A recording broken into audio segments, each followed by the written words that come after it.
Hello नमस्कार राम मंडळी, मी गौरी. स्वागत आहे तुमचं माझ्या नवीन एका ब्लॉगमध्ये. तर आजचा दिवस खूप खास होता, कारण आज आम्ही चाललो होतो अष्टविनायकांपैकी एक असलेल्या ओझरच्या विघ्नहर्ता गणपतीचं दर्शन घेण्यासाठी. माझी उत्सुकता एवढी वाटली होती की कधी मी जाईल असं झालं होतं. आणि त्यात म्हणजे आज होती संकष्टी चतुर्थी आणि आम्ही ठरवलं बी नव्हतं की आज आम्ही जाणार. ते अचानक मध्ये प्लॅन ठरला होता, मग आम्ही गेलो.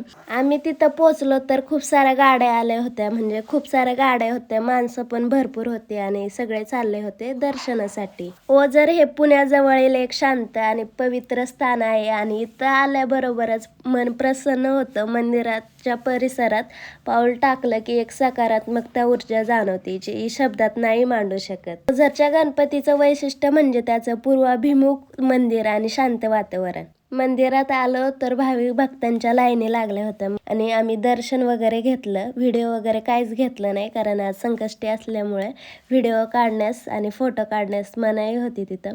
आणि घरी जाताना हे दिसले मावळे, शिवाजी महाराजांच्या शौर्याजवळ उभे असलेले संतांचे पुतळे सांगत होते की ताकद आणि करुणा दोन्ही हातात हात घालून चालू शकतात. तिथून आम्ही केला घरचा प्रवास सुरू. तर घरी जाताना एवढ्या साऱ्या बैलगाड्या दिसत होत्या. काही बैल ऊस वाहत होती, तर काही बैल जी देवाला गेली होती जेजुरीला ती रिटर्न येत होती. खूप सारे लाईनीत चालले होते, खूप भारी वाटत होतं.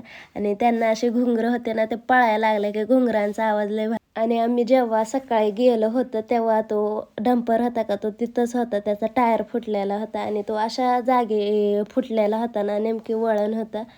तिथून गाड्या जायला बी त्रास होत होता आणि त्यात रस्ता बी एवढा भारी होता ना. तो डंपर जसा होता ते तसा होता. आणि येताना खूप साऱ्या मेंढ्या दिसतच होत्या. डॉन मला सोडून गेला आणि नानी तिथं रस्त्याच्या कडालाच कांदे काटत होते. मग म्हटलं प्रसाद देऊन जावा यांना.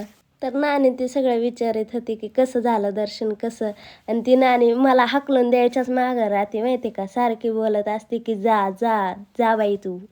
मी इकडे व्हिडिओ शूट करीत होते. नानांना म्हणलं तुमच्या हातानेच घ्या प्रसाद. संकष्टी चतुर्थीच्या दिवशी ओझरच्या गणपतीचं दर्शन घेणं आहे एक खरा दिव्य आणि अविस्मरणीय अनुभव ठरला. जीवनातल्या धकाधकीत अशी काही क्षण मनाला संजीवनी देतात. गणपती बाप्पा मोरया.